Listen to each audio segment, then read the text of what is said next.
Under the fiery orange sky, in the midst of broken ruins, a man with dark, flowing hair and a long, shadowy cloak stood alone. He was deep within the cursed heart of hell, in the Shadow Labyrinth, a terrifying maze that was feared as the final stronghold of the Shadow World. The ground around him was scattered with shattered stones, remnants of a place lost to chaos and darkness. The man walked forward, his cloak trailing behind him, revealing a symbol on his shoulder, a bright blue circle surrounding a fiery orange center, glowing softly in the dark. As he moved through the smoking ruins, the ground trembled beneath his feet. Suddenly, he felt a powerful presence behind him. He turned and saw a towering, monstrous figure, an enormous creature made of stone with massive wings spread wide like twisted clouds, and 3 fierce red eyes that burned with anger. The creature opened its mouth, and from it came a blazing orb of fire, glowing with heat and fury. It was a Bromir Napolitan, a dragon born from meteors, made of destruction and fire. The dragon's voice rumbled as it demanded to know how mere mortals could dare face it, the very embodiment of ruin.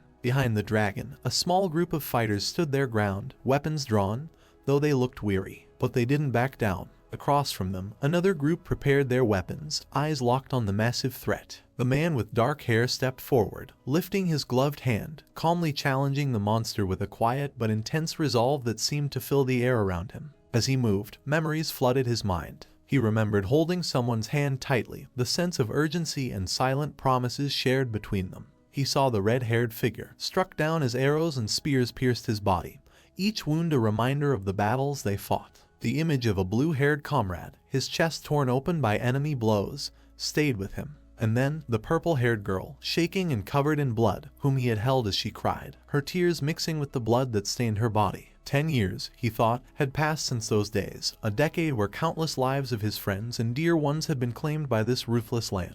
Scars marked the dark-haired man's face, each one a story of survival in a place where survival was often a rarity. With a fierce resolve in his eyes, he gazed at the dragon before him and, with an unwavering tone, expressed that it was time to put an end to this torment. As the dragon unleashed a thunderous roar, debris rained down from above, but the man remained steadfast, his figure unwavering amidst the chaos. Boldly, he voiced his intent to bring down the dragon and end this unrelenting nightmare. Boulders and stones crashed around him, but his stance held firm, surrounded by round, glowing magic seals that illuminated the air in a brilliant blue. With determination burning in his eyes, he tightened his fingers around the seal, gritting his teeth as if channeling all his strength into that one act. Sparks of lightning began to crackle and dance around his clenched fist, filling the air with raw energy. In a steady, almost triumphant voice, he announced that the final analysis of the magical structure had reached completion, and with that, he gripped his fist tighter, prepared to unleash his power. The hero raised his voice, declaring that he had successfully sealed the dragon's magic.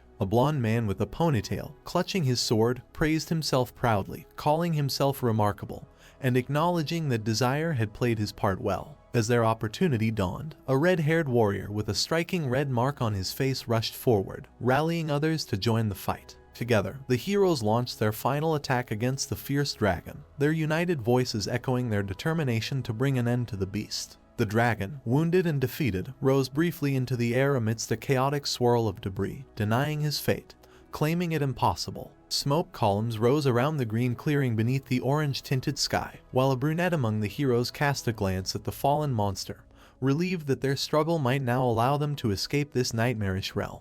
The heroes gathered near the immense carcass of the dragon, its form resembling a vast stone monument lying silent and lifeless on the ground. Above, soft clouds caught the orange light, casting an ethereal glow over the scene. 6 warriors, triumphant yet weary, sat together on a rocky patch, their smiles wide and victorious. Raphael, the blonde sword saint of light, expressed his pride, acknowledging the team's success in saving the world. Nearby, a muscular blonde with a beast skull adorning his chest, known as Dawn of Asylon, the king of Esteban, looked around with curiosity, wondering aloud why no message had confirmed their victory. He reminded them that their mission in this shadow world had been to slay the dragon. Raphael, lost in thought, scratched his nose and agreed, realizing they should have returned to their world the moment their task was complete. Surrounded by rocky rubble, the group sat silently, absorbing the silence. One among them remarked how this world still felt unlike any other shadow world they had encountered, suggesting that perhaps they should wait a bit longer. To the right, a hooded man noted grimly that out of 150 million who entered, only 6 had survived, a survival rate of a mere 0.00004%.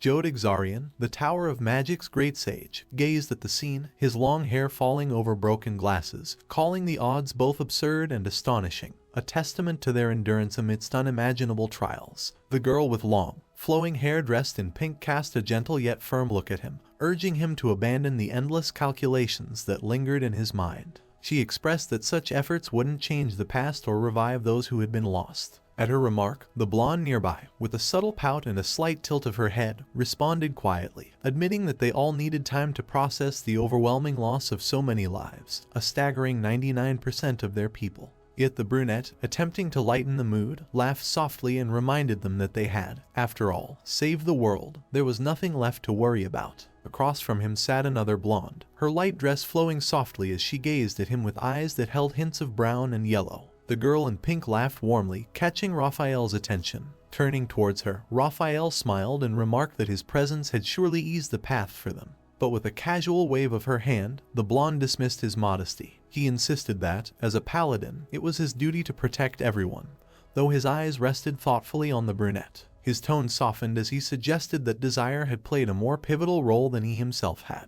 Scylla, joining in, agreed wholeheartedly, adding that without Desire's efforts, victory might have been out of reach. Embarrassed, the brunette scratched his head and quietly asked them not to speak of it so highly, though he appreciated the sentiment. The girl in pink glanced at Exarian, who then looked toward the brunette. Exarian spoke with a sense of admiration, admitting he had believed he would meet his end much sooner. Through fractured glasses, he marveled at Desire's skill. Despite being a third circle magician, Desire had analyzed and sealed the dragon's magic, a feat even Exarian, a seventh circle magician, struggled to match. Among the heroes gathered, murmurs of astonishment echoed, questioning how someone so talented remained at only the third circle. Desire, noticing the eager glances of his companions, who seemed to wait eagerly for an explanation, simply intertwined his fingers and smiled humbly. He shared that his origins as a commoner had limited his access to proper education. With better training, he mused, he might have saved even more lives. Exarian adjusted his hood thoughtfully, lamenting that if Desire had been a part of the Tower of Magic, he would have undoubtedly received full support from the top magicians. A heavy silence filled the room, weighed down by both pride and regret. Breaking the tension, Raphael clapped his hands and, with a playful grin, suggested they stop dwelling on the past. Winking, he assured them that many people would be overjoyed to see their return. With a glimmer of curiosity, he asked if any of them had considered what their next step would be. Basilian gently placed his hand on the man's shoulder, expressing his intention to visit the families of his fallen comrades and return their belongings. Holding the gold pieces respectfully in his hands, the man bowed, a solemn promise filling his heart to honor the noble sacrifices made. Desire nodded, feeling a profound sense of respect as he absorbed the weight of the man's words, a memory that would remain with him always. Nearby, a blonde girl in a soft pink dress stretched her arms, a determined look crossing her face as she shared her plan to return to the alliance of the Western Kingdoms. Her goal was to comfort the grieving families of the victims, imagining the comfort that a memorial shrine or temple might bring to those who had lost their loved ones. With an inspired smile, she envisioned this place as a testament to those brave souls who had given everything in this battle. Meanwhile, Asilan, folding his arms resolutely, declared that he would seek a way to stop the reappearance of the Shadow Labyrinth. His gaze turned steely through his glasses as he considered the gravity of this threat, warning that if another shadow world of this magnitude emerged, it would spell certain doom for all. The blonde then asked Aegis, who sat quietly on a nearby stone, what her next steps would be. Aegis remained silent, her gaze distant, and then, without a word, turned away, leaving the others in quiet surprise. Raphael offered a playful wink, as if understanding her unspoken thoughts, and turned to Desire, inquiring what he planned to do next. Confidently, Desire seemed certain that he would be welcomed wherever he went. Scylla, noticing this, invited him to join, hinting at a possible return to Havrian Academy. Desire fell silent, his thoughts drifting as he looked forward into the distance. At that moment, the dragon's single eye opened, red-orange and intense, capturing everyone's surprise as they turned to witness it. The men around leapt to their feet, their voices rising with urgency, questioning if the task in the shadow world had truly been completed. Panic crept in, the realization settling that perhaps the dragon had not been fully defeated. Exarian shouted angrily in disbelief, asserting that the monster had been confirmed dead. Yet, Aegis remained silent, her gaze unwavering. With a flash of insight, Exarian adjusted his glasses and speculated that the dragon's heart might still be intact. Responding to the surrounding confusion, he explained that long ago, he had read about the unique nature of a dragon's heart. This heart, encased in a protective blue aura, acted like an engine, similar to a mana circle, drawing and distributing immense power throughout the dragon's body. He visualized a red dragon, its powerful limbs outstretched, radiating mana as it held this heart within. As Exarian continued, he described the dangerous aftermath of a dragon's death when the accumulated mana spiraled out of control. He depicted this as an overheated engine, warning gravely that such a state would lead to a catastrophic explosion. The blonde girl urged him to get to the point, her voice filled with impatience, as Desire glanced at her with a heavy expression, explaining that an overheated engine was bound to explode. Just then, the ground began to tremble, and small stones bounced across the surface, marking the beginning of an impending disaster. Someone asked if the person had been unaware of the situation before the murder. In response, it was said that, for the first time in the history of mankind, a dragon had been slain. The heroes stood tall, anticipation in their eyes. Exarian, with a sense of urgency, warned that the accumulated mana would explode, its power rivaling that of the seventh circle, if not more. Violet Herod, with a look of pity, observed that this was not magic at all, rendering any further analysis futile. Unfortunately, they had to brace for the worst. A massive, blinding ball of explosion shattered the ground before the frozen heroes. Raphael gritted his teeth, unable to fathom it. Was the world truly coming to an end? The girl in the pink dress clasped her hands together, praying to the goddess for mercy. Ajest, her eyes focused ahead, summoned lightning to dance around her. Desire, his body marked with white cracks, shut his eyes, resigned to the inevitable end. His gaze drifted to his hands, rough and calloused, covered with the same white cracks. As he stared, his palms, once damaged and marked, now appeared whole and clean.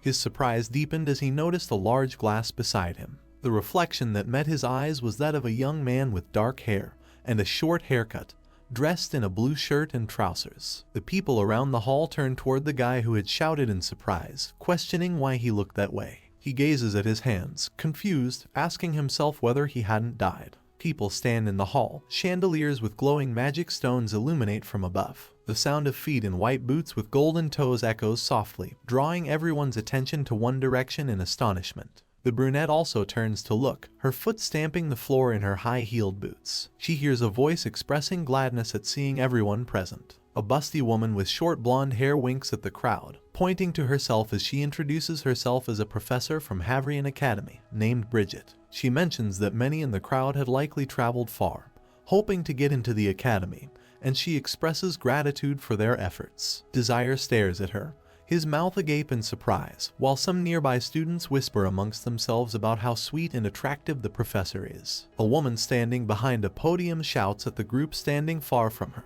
warning them that she can hear every word and urging them to remain silent when she speaks. Bridget exhales deeply to calm herself before addressing the crowd, telling them that not all of them would be accepted into the academy. Desire stands frozen, amazed, while whispers circulate, and people eye him curiously. The whispers reveal that, according to tradition, an entrance exam awaits. Bridget looks at them, announcing that only the top 600 students, based on their results, will be accepted. The crowd stirs in surprise, and questions arise among them about what kind of exam it would be. No one seems to know. Bridget then states that the task in the entrance exam is clear, but Desire, his excitement rising, blurts out the same thought in unison with her: the shadow world needs to be cleansed. The brunette, still in disbelief, bends forward, covering her face with her hand as she wonders aloud what is truly happening. Meanwhile, it was said that there was no need for fear, as the shadow world would not be real. It would be specifically created for the exam. Desire covered his mouth with his hand, his mind racing with confusion and disbelief. Bridget waved her hand with a smile, reassuring everyone that the details could be obtained from the mentors who would guide them.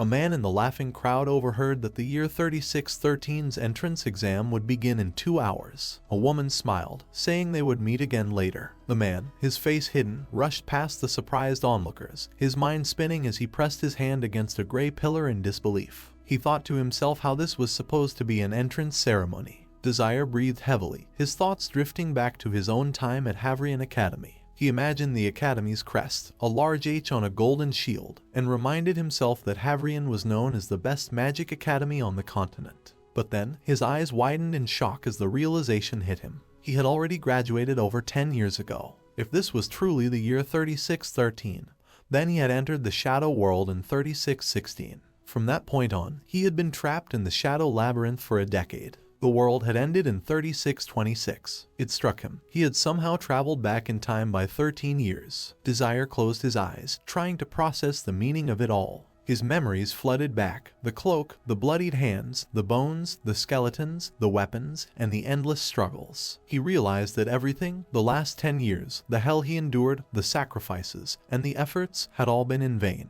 Anger surged within him as he leaned over, clenching his teeth. Tears welled up in his eyes as he fought to contain his emotions. The crowd around him continued to smile and chatter, oblivious to his inner turmoil. Desire gripped the fabric of his shirt tightly, as if trying to anchor himself in this overwhelming moment. Behind the cheering crowd, someone reached out to slap another's hand. The brunette man, kneeling on the ground, hid his face in the crook of his arm, sobbing uncontrollably. A blue flag with the Academy's golden logo fluttered in the breeze. Desire, his head bowed in sadness, sank down onto the porch. As people passed by, whispers spread that he was just a commoner, their pity evident in their voices. Desire sat with his eyes closed, the weight of his memories pressing down on him. He knew, deep down, that he would never forget. Everything from his past, his struggles, and his pain, they were all still with him. He clenched his hands, his mind racing with memories of everyone he had encountered. His face was hidden behind his hands when a man suddenly appeared beside him, shouting that he had been searching everywhere. The guy looked up and saw a red-haired girl in a plaid skirt holding a tablet in her hand.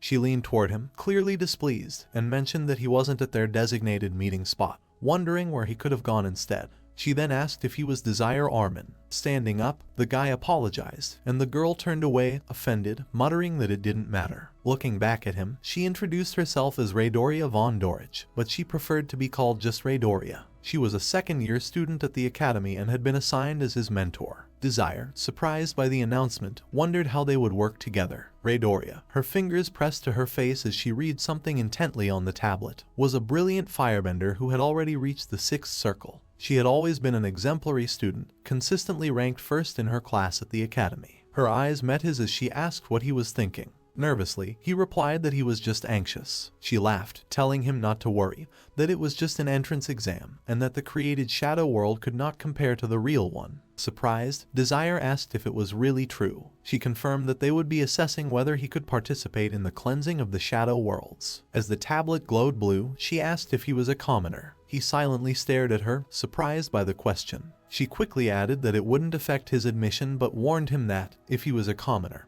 he would automatically be placed in the beta class, no matter how well he performed. In that class, he wouldn't receive the proper education. He couldn't help but picture the people she mentioned, those in expensive outfits, adorned with jewelry, and then the commoners, dressed in rural costumes with ears of grain. Discrimination was evident within the walls of Havrian Academy. The aristocrats were in the alpha class, while the commoners were stuck in the beta class. Talent didn't matter. If one was a commoner, they would inevitably face discrimination. As they walked down the corridor, Raydoria mentioned that he should worry about that after being admitted. She turned to him and asked if he knew what the shadow worlds were. When he confirmed, she studied him carefully, hands on her hips, asking if he was certain. To fight against them, one had to know everything about them, even if this particular world had been created just for the exam. It was still dangerous. Desire nods, looking at the girl who raises her index finger, signaling that she understands, but still wants to confirm. She plans to ask a few questions to clarify everything.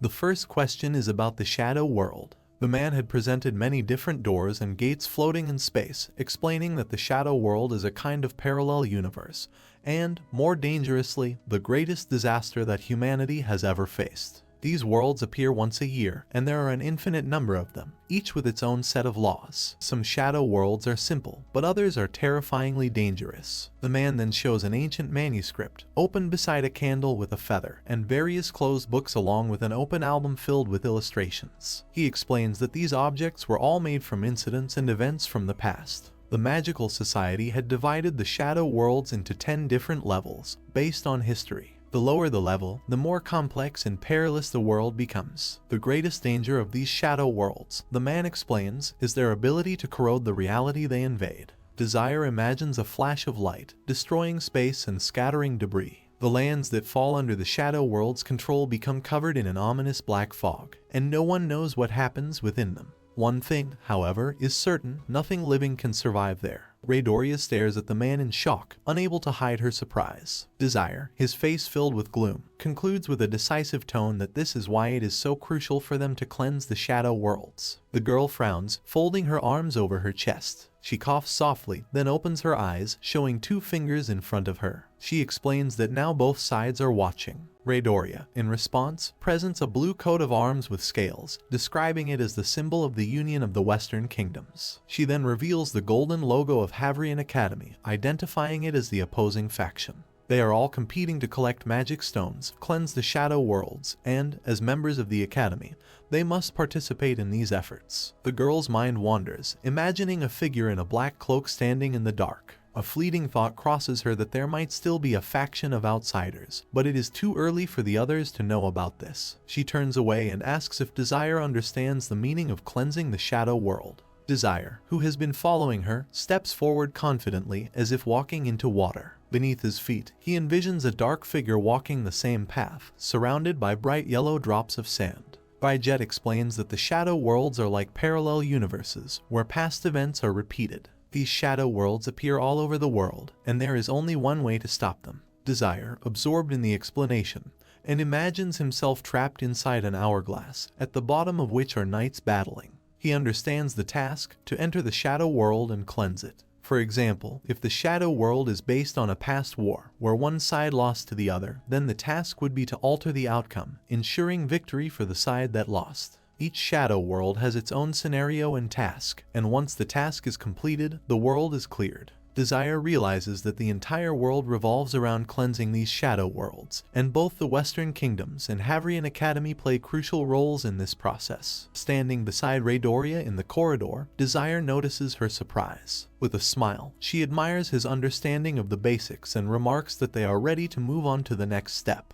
As they approach a tall, multi-story building with golden railings, Raydoria announces that they have arrived. This is the main building of the Academy. The girl runs toward the sliding glass doors, holding up a purple card. A round seal appears next to it, and a system voice announces that the student card has been confirmed, welcoming her as a 4th circle magician, Raydoria. The doors part, and she walks forward with a smile, while the guy beside her remains calm. They step inside a wide, spacious hall. Raydoria is practically running, her eyes scanning the surroundings. People stand at the blue stairs and on the 2nd floor, filling the space with energy. Desire, standing next to her, glances up. His gaze moves over the talking students near the fence and the fluttering canvases bearing the Academy's coat of arms. His expression is calm but tinged with sadness. Raydoria notices his lack of enthusiasm and awkwardly tries to break the silence, saying she can't believe how unaffected he seems. She asks again if something's wrong. They continue down a wide corridor, with windows lining one side. Suddenly, Raydoria halts, her eyes narrowing as she glares ahead. Steps are heard, and the blue-haired man ahead grins while crossing his arms. Behind him, a long-haired girl walks,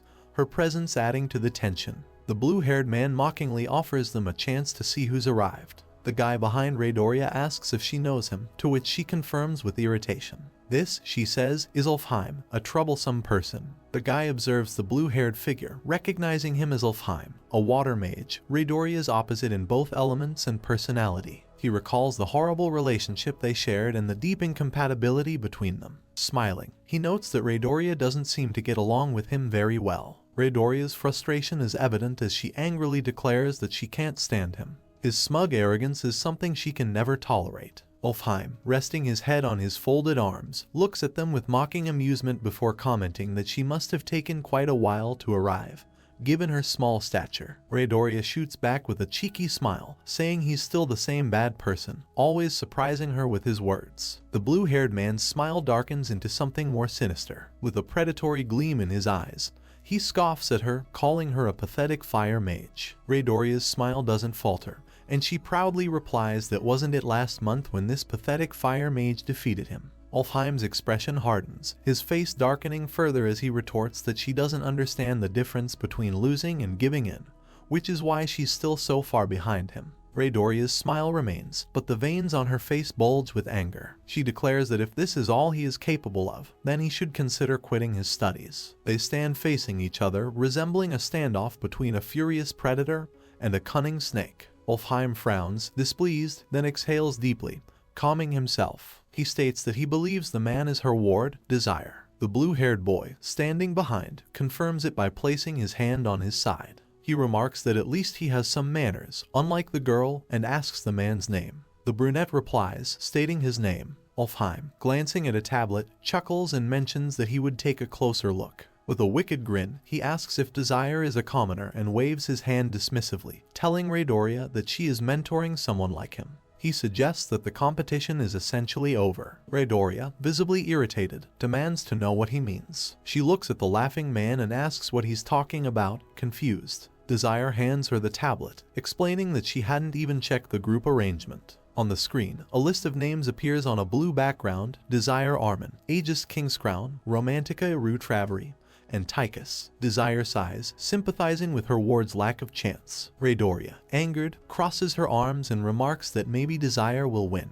Ulfheim, frowning, dismisses her words with a laugh. He insists it's impossible for a commoner, especially with his ward being a magical swordswoman. Raydoria's eyes widen in surprise as she asks if he's lying. Ulfheim waves his hand with a smile, offering her to check for herself if she doesn't believe him. The pink-haired girl steps forward and asks Raydoria what her name is. The long-haired blonde with a braid answers, introducing herself as Aegis. Raydoria's eyes widen even more in disbelief. Standing in front of the man with the tablet, she stares at Aegis and the grinning opponent standing beside her. She remarks that Aegis is a magical swordswoman with the ice element, skilled in image magic, a third circle magician, and an expert in fencing beyond the pawn class. Ulfheim, thinking like a snake, silently admires her brilliance. Raydoria turns to look at Desire, realizing he stands no chance in comparison. Wilhelm laughs mockingly, watching her reaction with insidious amusement. Ulfheim, with a smirk, asks where her confidence has gone. He passes by the pouting pink-haired girl, walking past Desire. As he moves, he offers a piece of advice: even if Desire is lucky enough to pass the exam, he will undoubtedly end up in a meaningless beta class. He suggests Desire should forget about enrolling altogether. Desire watches his departing adversaries, noticing Raydoria shaking her fists in frustration.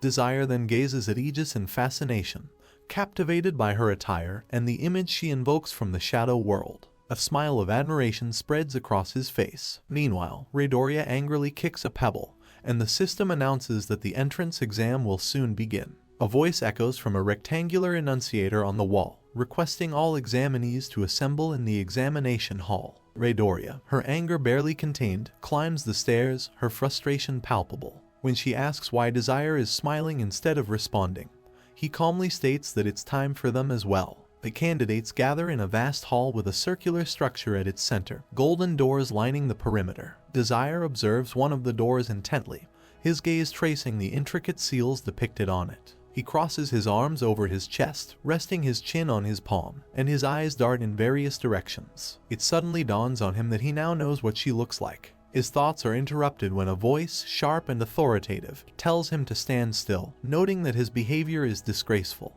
A girl with short brown hair tied into two ponytails, dressed in a pink suit with shorts and a tank top, glares at him with an irritated expression. Behind her, two teammates watch with mild concern. Desire's eyes widen as recognition hits him like a bolt. The brown-haired woman in front of him is none other than Romantica. His heart races as he shouts her name loudly, rushing toward her. Grabbing her by the shoulders, he frantically asks if she is all right, if anything is hurting her. Romantica, confused, asks what he is talking about. Desire's face flushes with realization, and he curses quietly to himself. The fact that he had completely forgotten this detail slips his mind for a moment. He touches his head in frustration, his breath quickening. Romantica recoils, fear flickering across her face, and wraps her arms around herself. Desire, taken aback, mutters an apology, explaining that something had overtaken him. The girl shouts, accusing him of arrogance, her voice sharp. A strange voice calls out, questioning if she is all right, and Desire stands there, lips pursed, wearing a puzzled expression. He had anticipated something like this would happen, yet could not stop himself from reacting this way. His gaze turns to Romantica, his face a mixture of anger and gloom, though there is a faint grin on his lips. He feels a sense of relief wash over him, glad that she is safe and sound. His mind races, questioning if she knew what had transpired. The memory of the past crashes into him. He recalls sitting in the pouring rain, holding a fragile, lifeless body in his arms. His heart aches as he remembers how, after losing her, he fell into a deep despair, his tear-streaked face lifted to the sky. Desire opens his mouth wide, unleashing a loud scream. He feels as though he's engulfed in complete despair, enduring unimaginable suffering. The thought crosses his mind that he has somehow returned to a time when no one had died. His eyes fall on the girl, hugging herself tightly, standing next to a guy dressed in a blue-black suit, a sword held firmly in his hands. At that moment, a sense of clarity settles over Desire. He realizes, with certainty, that this is his second chance. This time, things will be different. His brows furrow, and his face darkens as he resolves, mentally promising himself that he will never allow her to die again. His hand clenches into a fist, the weight of this vow pressing down on him, fueling his determination. The candidates raise their heads as the loud voice of the host fills the air, announcing the next task. It is revealed that they will be taken to the level 10 Thorn world, specifically to a running competition on the Earnest Plains. The voice continues, explaining that the condition for clearing the task is to cross the finish line first, which lies 8 kilometers away from the start. The use of magic and attacks on other participants is allowed. The host also mentions that the security system will reduce pain sensations by 80%. And if any candidate gives up or sustains a fatal injury, they will be eliminated from the Shadow World. As the candidates gather near the Golden Door, a guy named Travery turns to Romantica, remarking on their luck. He's heard that Group B would face trolls and wonders if they should be fighting each other. Romantica replies that, aside from the magical swordswoman, it's just the two of them who will compete. They exchange well wishes, hoping for good luck. The host announces that the gates will soon open, urging all participants to line up. The 4 candidates position themselves in front of the Golden Door, which begins to glow with bright white light. Slowly, their silhouettes emerge on a vast green plain, a river flowing nearby. The voice announces that they have entered the Shadow World, the Earnest Plains. The race will begin in 3 minutes, and all participants are instructed to take their places at the starting line. Standing before the glowing blue line, the candidates prepare. Desire, his thoughts racing, glances at his companions. AJEST stands next to him, her face unreadable. Desire nervously greets her, but she only gazes forward, her half-closed eyelids offering no response. Desire wonders if she has also returned, though he knows, as always, he can't seem to understand her thoughts. Suddenly, he freezes, a sharp chill running through him as the blonde girl turns her head toward him.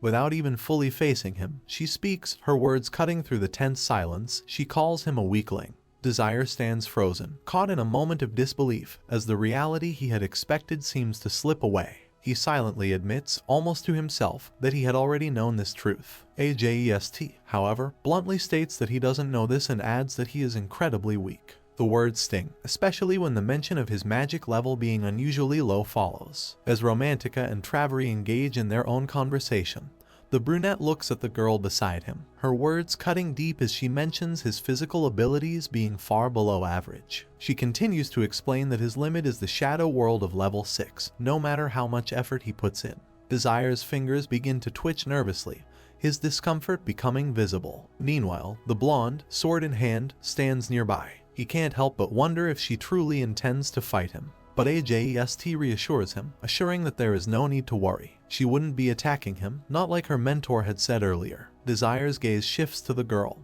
his voice tinged with curiosity as he asks why she wouldn't. The blonde glances sideways at him before, after a brief moment, turning away again. The brunette stands still on the green meadow when she speaks again, this time coldly, saying she would never attack someone as weak as him. Suddenly, the host's voice cuts through the tension, announcing that the race would begin in 10 seconds. Dust rises from the ground, swirling with the herbalists as the participants are called to prepare. Desire's face tightens with tension as he stands, bracing for what's to come. AJEST, on the other hand, simply nods, his expression unreadable, offering no indication of what he might be feeling. Romantica, with her glowing eyes, smiles contentedly, flexing her fists. Travery, wearing a confident smile, frowns slightly. The presenter announces the start of the race, and all 4 participants rise from their seats. The blonde competitor, immediately rushes forward, followed closely by a swordsman. The girl pushes off the ground sharply, sending dust flying into the faces of Romantica and the brunette, leaving them behind.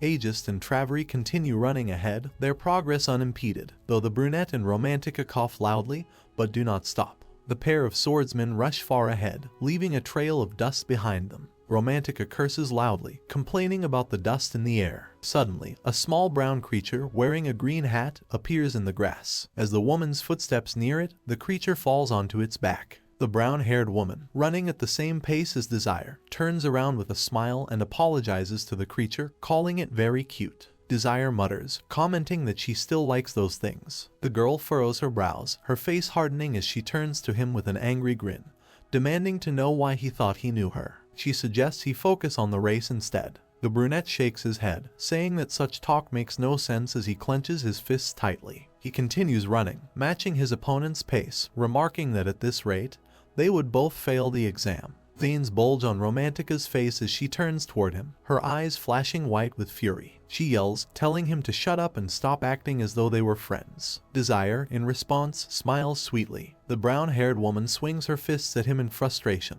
asking what his problem is and why he continues to irritate her. The brunette answers that he's simply glad, as so much time has passed. The girl, indignant, asks if he's glad about running, furrowing her brows and baring her teeth angrily. She shouts that he's annoying her. Surprised, Desire turns his head just as Romantica extends her hand forward. She speaks with determination, saying she's been waiting for the right moment, but now believes it's already here. She urges him to watch carefully. Romantica's face flushes red as she continues running, opening her mouth wide to declare that someone like Desire would never reach the second circle. The two of them near the entrance to the green forest, where the brown-haired woman confidently announces that he'll never witness such power. She casts the spell Gust of Wind, her brows furrowing as a magical seal forms beneath her outstretched. A man in a blue shirt stands with a tablet in his hands, observing the progress of the assignment submissions. Groups A and C have just completed their tasks, leaving only groups D and F to go. He mentions that everything is proceeding as expected, with nothing unusual to report. His gaze shifts to a blue ball against a red background, and he reflects on how smoothly things are moving. Meanwhile, a group of people sits at a large table, intently staring at holographic blue screens. One person remarks on how impressive this year's students are, pointing out their outstanding abilities. Several older men exchange glances, with one suggesting that last year's students were also strong, but this time there's a magical swordswoman among them. Another person adds that she embodies the qualities of a true aristocrat, while someone else notes that she's part of Group D, which seems to be made up of commoners. The man laughs, remarking that he doesn't envy her. Bridget gazes up at the screen, a soft smile appearing on her otherwise gloomy face. The sight of the green crowns of trees flashes before her eyes as she envisions Aegis and Travery sprinting ahead through the forest, with a man trailing just behind them. His brows furrow as he breathes heavily, wondering if this competition will be too easy. As a swordsman, he is confident in his ability to win without effort. His hands clench into fists as he presses on through the forest, but suddenly a leaf imp appears in his path, catching him off guard. He glances at the blonde running nearby, noting how she's gasping for air. He can't help but think that this magical swordswoman is truly impressive. Without slowing down, Travery turns back, his expression thoughtful. He wonders where he's leading the two of them, and as he does, several green leaves swirl in the wind around him. His brows furrow sharply, his face darkening as he ponders the strange wind. Suddenly, a powerful stream of air heads straight towards him. He extends his hands forward, bracing himself as the intense wave of wind pushes against him. His teeth clench tightly as he crosses his arms over his chest. Surprised by the sheer amount of magical power, he wonders if it's Romantica behind this force. With determination, Travery drives the tip of his sword into the ground, gripping the weapon tightly to steady himself against the wind's force. As the air rushes toward him, he realizes that the girl is attempting to blow them away. Despite the force of the wind, Travery holds onto his sword, resisting with all his might. His armor, weighing 100 kilograms, works in his favor, giving him a firm grip. His brows furrow as he steels himself for the challenge ahead. Travery smiles, feeling the firm grip on the sword stuck in the ground, assuring himself that as long as he holds it tightly, he will not be blown away. He wonders if this is truly all that Romantica is capable of. A sudden rush of wind catches his attention as Aegis zooms past him with incredible speed, reaching for her sheath with one hand. She begins to draw her sword, swinging her hand sharply and cutting through the air with a swift motion. Travery's eyes widen in surprise as he sees the sword in her hands, his gaze shifting to the girl running towards the stormy winds with determination. He wonders if she is truly breaking through the powerful gusts. Aegis breathes heavily, her eyes half closed as she continues to make precise cuts in the air. She presses forward, undeterred by the storm. Travery watches her, his expression a mix of confusion and admiration. His brow arches in surprise, beads of sweat beginning to form on his cheeks. He thinks to himself that such feats are expected from a heroic swordswoman. Looking around, he realizes that the strain will eventually take its toll on her. He decides it would be best to wait for the wind to die down, but his thoughts are interrupted when he notices the trees being uprooted by the force of the wind, their roots torn from the earth. Travery clenches his teeth, a frown of frustration crossing his face as he wonders if this was her plan all along. His thoughts turn to a distant memory, and for a moment, he is lost in thought, unsure of what comes next. Romantica's face twists into an angry expression as she shouts, her black horns sharp on her head. She declares herself a devil, and with her words, a large tree is uprooted from the ground. Anger overtakes the guy, and the frustration is clear as tears begin to fall from his eyes. His mouth opens wide, and a loud scream escapes him, filled with curses aimed at Romantica. The sound of impact rings out as the tree crashes into him. Aegis' gaze lifts to the sky, noticing that the wind has ceased. Meanwhile, the host announces that Travery Tychus has been eliminated from the Shadow World, leaving only 3 participants: Leaf Imp from the Grass Water and Romantica, who is now running across the field. The guy watches the girl intently, her hands tightly clenched into fists, as she runs with a scowl on her face. She mutters to herself about how the magical swordsman has survived, even though she wished he would have dropped out. Romantica's pace quickens, and she shouts that it's the brunette's turn now. The brown-haired woman slows down, turning to face the guy. She winks and pokes her finger at her cheek, offering him a chance to surrender, hinting that perhaps he doesn't want to endure more pain. Desire, smiling, responds that he will likely refuse. Romantica, content with his response, closes her eyes, feeling a sense of satisfaction. But suddenly, her eyes snap open wide with shock, and she angrily questions if he is a fool, truly unable to recognize the power of her magic. Looking at the smiling brunette, Romantica demands that he stop grinning.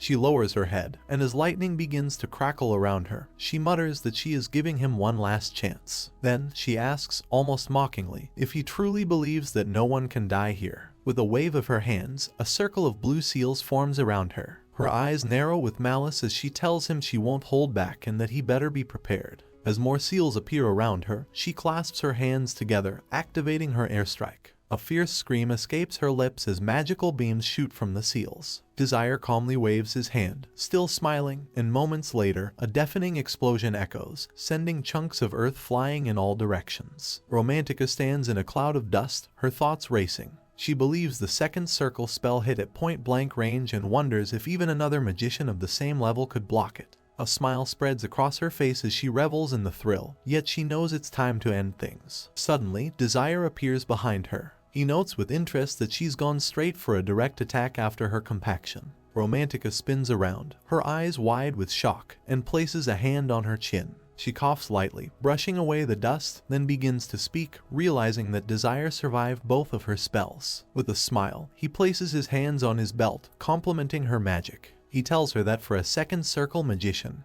what she did was truly remarkable. Romantica arches an eyebrow at him, still stunned, her mouth agape. Desire places her hand on her chin, thinking to herself that it was impressive, yet too focused on the speed of the attack. She had neglected to control the airflow. The lack of control had reduced the accuracy significantly, allowing him to subtly alter its trajectory. Romantica, eyes wide with surprise and her mouth agape, stutters as she wonders what he had just done. The man, without hesitation, leans his hand to his chest, a translucent energy ring appearing around his wrist. He calmly explains that he had merely been analyzing her magic. But as he glances at his hand, a confused expression crosses his face when the ring starts to crumble. Suddenly, the brown-haired woman charges at him with her fists clenched, shouting in anger to warn the magician of the first circle not to lie to her. He reassures her, insisting that he wasn't lying.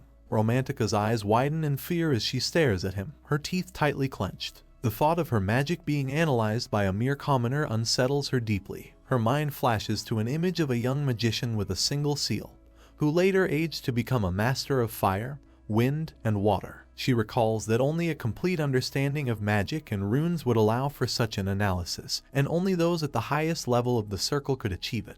With a raised eyebrow and a puzzled look, Romantica tries to make sense of it. How could someone of such a low status possibly have the ability to do what he did? Anger builds within her as she tightens her fists. The seals around her reappear once more, and with a grim expression, she declares that the jokes are over. She had only missed this time, but that would not happen again. With a fierce determination, her mouth opens wide, and she shouts that she would never lose to him. Channeling her power, she directs it at the man standing before her. Sharp tips begin to emerge from her seat as Romantica thrusts her hand forward, and the tips, connected to long chains, rush toward their target. Desire waves his hand, a faint smile tugging at his lips as two rings materialize around him. He motions for her to look closely, then begins explaining that a slight change in the trajectory of several air currents, caused by the movement of his hand to the side, would make all the target tips fall to the ground, yet none of them would actually hit the target. The brown-haired woman, stretching her hand forward with the seal, watches in growing surprise as her eyes widen. Her face shifts with a mixture of confusion and realization. With a snap of his fingers, the rings around Desire's wrist begin to dissipate into thin air. He calmly remarks that if she could improve her control just a little, she would be a great magician in the future. Romantica clenches her teeth, lowering her hand. A wave of disbelief washes over her. This seems absurd, and if he is truly using analysis, it only adds to her frustration. Her hand tightens into a fist as thoughts swirl in her mind. Unlike her, the dark-haired man in front of her appears to be a natural talent. She watches him flex his wrist, his movements fluid and confident. A sense of admiration, mixed with unease, fills her as she realizes just how much skill he possesses. Stepping forward, Desire calmly announces that it's time to finish. He casts a brief, almost indifferent glance at the brown-haired woman before adding that someone else's victory holds more significance than hers. Romantica, stunned, stares at him, her eyes wide in disbelief and her mouth slightly agape. Desire continues his slow, deliberate approach. She clenches her hands into fists, tears beginning to well up in the corners of her eyes. A loud, desperate scream escapes her. There is no way he could defeat her. Stopping in his tracks, Desire's gaze falls on her trembling hand as she cries out, questioning if this is magic. Romantica opens her tear-streaked eyes, her brows furrowing with intensity. She shouts, her voice laced with determination, claiming he cannot use magic, and warns that if he continues to attack, she will eventually defeat him. The guy gazes at her with a puzzled expression, noting in his mind how strong she is. He wonders if there is anyone among the first years capable of defeating her. His eyes close, and his head lowers, contemplating that his efforts might not be enough. Desire recalls a painful memory of crying out loudly while holding Romantica's lifeless body in his arms. A faint smile appears on his face as he reassures himself that such a horrible future will not unfold again. He observes the girl, standing firm with her feet shoulder-width apart, her fists clenched tightly in anger. In that moment, he believes in her potential to become even stronger, and for that, he knows he must stay ahead of her. The brown-haired woman stares at him, her confusion evident when the guy across from her calls her by name. She freezes as he points out the 3 mistakes she has made, a faint smile tugging at his lips. Desire raises his index finger, admitting that, despite his weaknesses, he can still use magic. He then directs his finger toward his rival and declares that she was never his target. The brunette shuts her eyes and holds up 3 fingers, preparing to explain the latest mistake. Romantica, still standing in front of him, is surprised when the guy begins casting a spell, one that causes sliding on ice and endless sliding power. Suddenly, 2 seals appear at his feet, and he casts a spell to reduce friction. The brown-haired woman looks at him, her confusion deepening as her mouth slightly opens. She wonders why he would use lubrication, a first-level physical spell meant to eliminate friction, if it's not offensive magic. Her thoughts are interrupted when her eyes widen further. She presses her feet firmly into the grass, realizing that her opponent intends to make her slip. Tensing her body, Romantica stares at the ground, puzzled as to why the grass isn't slippery. She lifts her gaze to him, questioning if he has failed. The brunette begins to explain the 3rd mistake, smiling as she extends her index finger. She remarks that he seems to have forgotten that this isn't a magical battle but a race in the shadow world. With a playful, foolish smile, Desire spreads his hands and asks her a simple question. Where did he use the lubrication spell? The brown-haired girl looks at him with a perplexed expression, muttering to herself, wondering if his failure came from messing up the spell. Covering her face with her palm, she shakes her head, saying that this is the wrong answer. With indignation, she tells him not to look at her like that. Desire places his hand on his chest, explaining that he had used the spell on himself. He gives her a brief, uncertain glance, pausing for a moment. Finally, she asks, what difference does that make? Desire asks if she is familiar with the law of equality of actions and reactions. After hearing this, Romantica furrows her eyebrows, her face suddenly growing angry as she declares that she knows the law well. The brunette watches her rival's puzzled expression and asks what would happen if someone were to approach from behind and push her. The brown-haired woman replies that she would begin moving forward. At these words, the guy freezes, then asks what would happen if something pushed her with immense force. He emphasizes that the force would be so powerful it could be compared to an explosion. Romantica's expression changes as she arches one eyebrow, staring at him with confusion. She asks in disbelief if that is truly possible. The orc waves his hand, and with a spell, a fireball appears behind him, sparkling with bright red and orange light, dancing in all directions. Romantica clenches her fists and leans forward, worry evident on her face. She shouts that he is seriously going to hurt himself, pointing out that such speed could lead to a deadly crash. Desir spreads his arms out to the sides and smiles softly, calling her by name. He reminds her of what she had told him earlier, her words echoing in his mind. Romantica suddenly freezes, fear creeping onto her gloomy face as she recalls how she had mentioned that death was not possible here. At that moment, the brunette, with the fireball behind him, begins preparing for the race, revealing that the situation is similar to what she had said. A bright flash explodes in all directions, and Desir takes off, leaving a trail of dust behind him. Romantica's legs lose balance from the overwhelming speed, and with wide eyes, she falls in surprise, the ground thudding beneath her. As she looks at the blades of grass flying through the air, she wonders aloud where this crazy person had come from. Meanwhile, Aegis surges ahead, far in the distance. She casts a quick glance behind her, recognizing the man rapidly closing the distance. The girl pushes off the ground with her boots, turns sharply, and extends her hand forward, signaling her opponent to attack. The blonde narrows her eyebrows, watching the brunette approach at an incredible speed. She realizes that this is the same weakling she had encountered before. As Aegis rushes past the white flower, it bends slightly, then straightens once more as she disappears from sight. When Desir dashes past a moment later, the white flower bends again, her lips pursed in concentration. The girl keeps running, confident that he will soon be overtaken.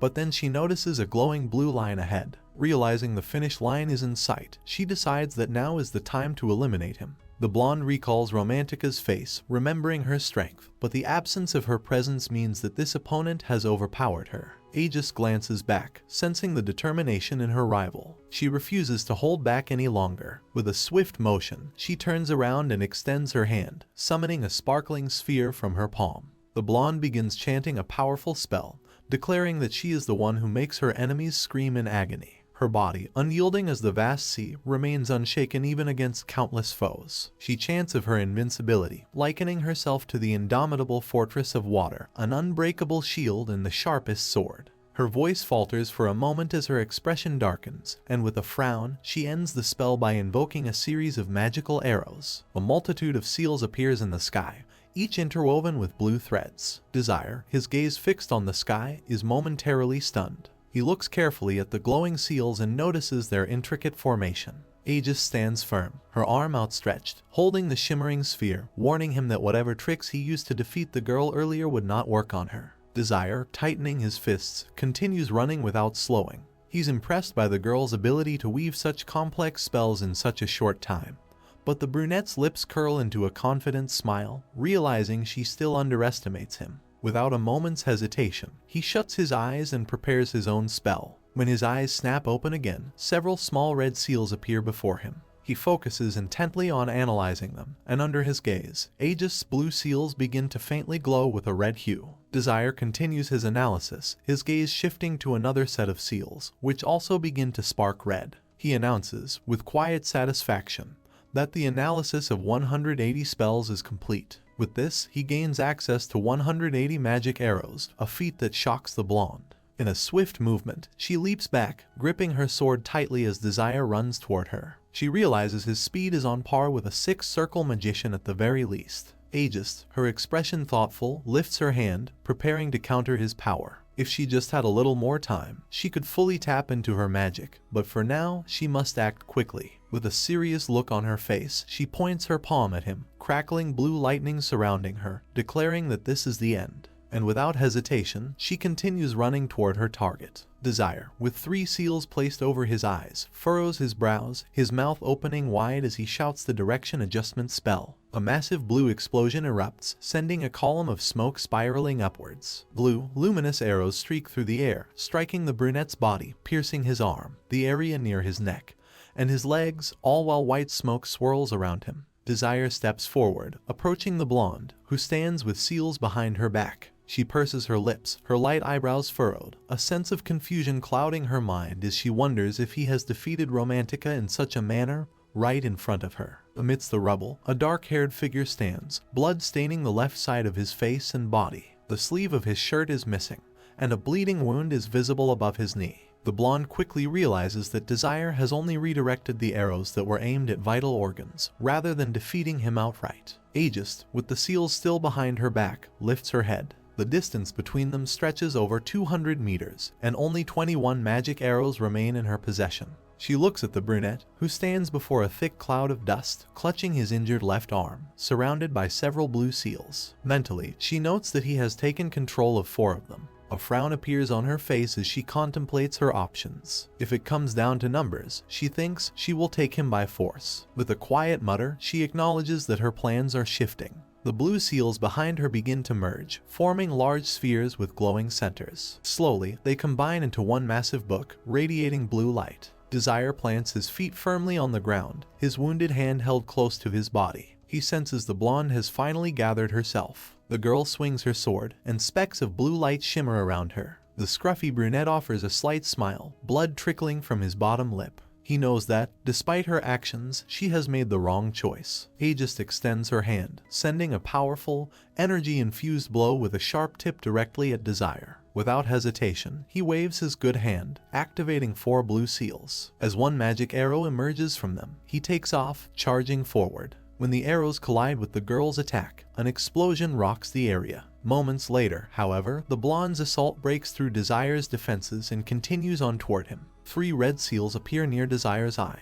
His brows furrow as he waves 2 fingers, signaling the analysis to begin. Part of Aegis' magical flow begins to turn red, unfolding as Desire clenches his fist, not slowing his pace. With his mouth wide open, he shouts again, adjusting the direction of the remaining magic. When their energies collide, another massive explosion erupts, sending dark clouds of smoke and dust billowing into the sky. Standing near the finish line, the girl turns around, her sword still in hand. Her eyes widen in disbelief as she exclaims, unable to comprehend what is unfolding before her. Desire's finger shot out from the cloud of dust and smoke, and Aegis clenched her teeth, gripping the hilt of her sword with determination. In that instant, she realized he was using the recoil from the explosion. She started drawing the weapon from its sheath when a brunette, visibly wounded, rushed past her. The finish line was within sight, and the blonde's eyes were filled with fear. With a sudden, sharp movement, she turned, leaping back. The guy found himself across the blue line, exhaling heavily as blood streamed down the left side of his face. Aegis swiftly sheathed her weapon, holding the handle tightly. With a swift motion, she drove it all the way in,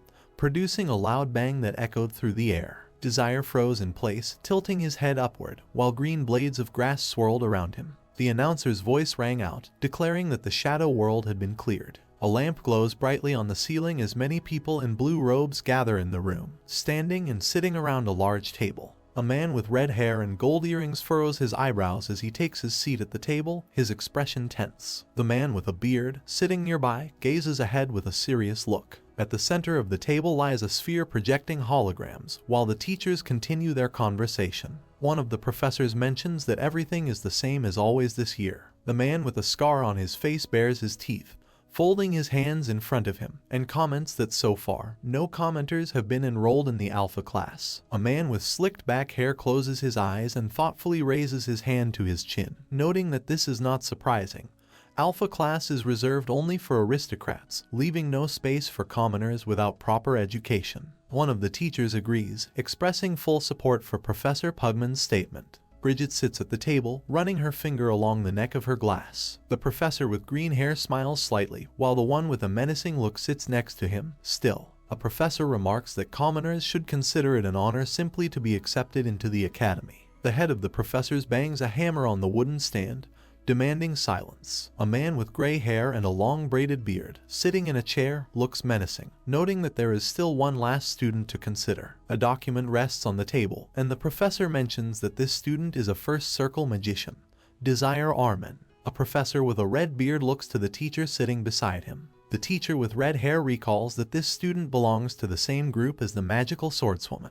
The other professor is surprised, exclaiming that he is a commoner. A hologram of Desire appears before the teachers, showing his photo. The two professors gasp, shocked by the revelation, their mouths opening slightly. The blue-haired teacher struggles to believe what he is seeing, unable to comprehend how Desire could have defeated Aegis. The teacher with orange earrings is equally amazed, still trying to understand how this is even possible. The rector, who has been observing quietly, opens his mouth slightly, revealing his teeth. He mentions hearing that Desire arrived at the academy with a letter of recommendation and asks who it was that recommended him. The teachers stare in surprise, clearly baffled that someone would recommend a commoner. Bridget, grinning slightly, crosses her arms and legs, calmly admits that she was the one who recommended him. The rector narrows his eyes, clearly interested in learning the reasoning behind her decision. There is a glass of water with an ice cube sitting on the table as Bridget explains that Desire has been studying magic for a long time, and his desire to learn has only grown stronger. She adds that he not only possesses the passion for magic but also the necessary skills. The rector, his hands folded in front of him, stares at her intently. He asks how Bridget met the protagonist. She replies that they crossed paths by chance at the orphanage. The rector, deep in thought, raises a finger to his mouth and closes one eye, pondering.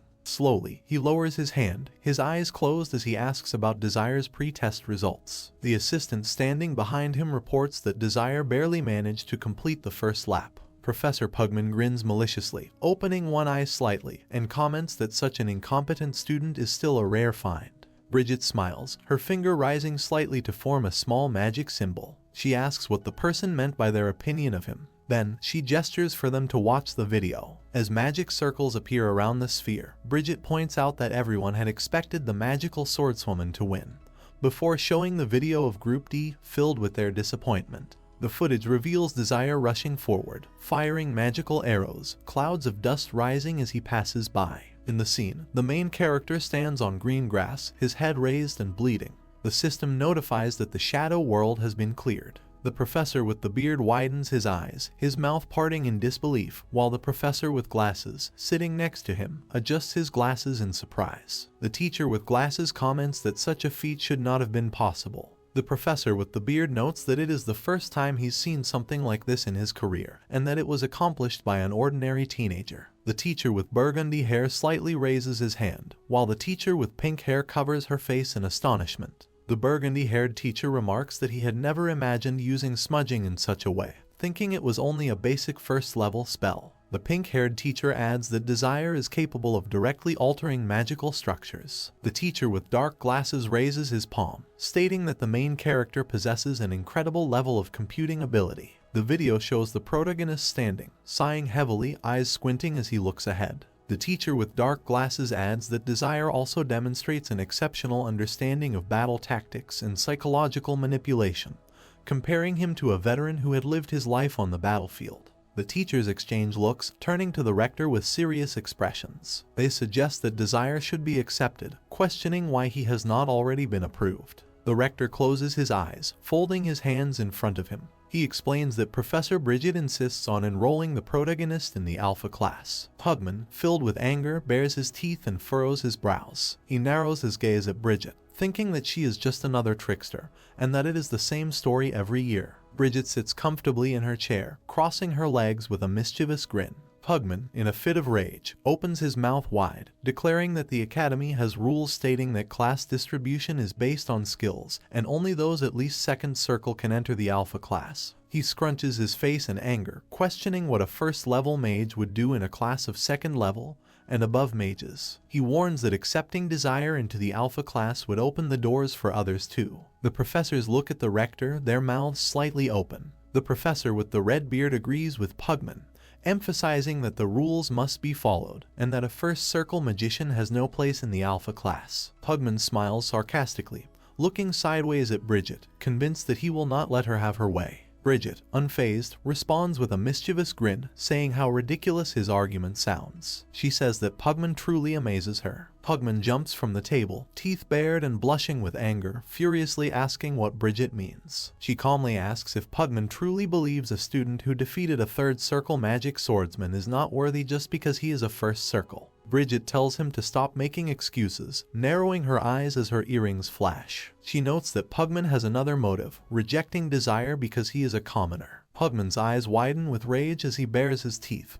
questioning how Bridget dares accuse him. The rector strikes the wooden stand with his gavel, demanding silence from the professors. Sitting with a menacing look, he tells them not to waste any more time arguing. The rector, looking at the furious Pugman and Bridget, assures that he fully understands their opinions. He proposes a vote, asking the teachers to raise their hands if they agree to place Desire in the Alpha class. Bridget grips the chair in front of her, holding it tightly. The rector opens his mouth slightly, his expression stern as the bright sunlight shines over the academy, casting its warmth on the building. He announces that now it will be seen where the main character will be accepted. The list of students in the Alpha class is displayed on the wall. One of the students congratulates a friend, saying she knew she would succeed, and asking if she knew who her family was. A crowd gathers around the announcement board as another list reveals the students who have been placed in the Beta class. One student comments that it is the only road for common people, while another notes how fortunate it is to be accepted at all.